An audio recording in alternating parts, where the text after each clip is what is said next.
কিন্তু খলিলুল্লাহ এমন বন্ধু, যেই বন্ধু আল্লাহকে খুশি করার জন্য কাজ করে। আর হাবিবুল্লাহ হচ্ছে আল্লাহর এমন বন্ধু, যেই বন্ধুকে খুশি রাখার জন্য আল্লাহ নিজেই কাজ করে। আল্লাহর হাবিব সাল্লাল্লাহু আলাইহি ওয়াসাল্লাম ছিলেন হাবিবুল্লাহ। চিল্লায় বলেন, তিনি কি ছিলেন?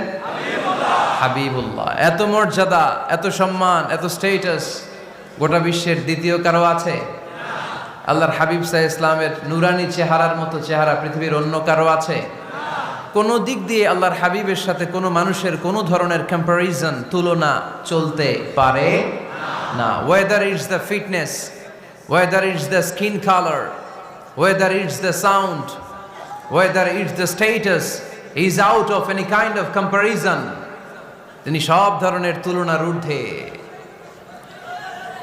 As a father, as a teacher, as a commander,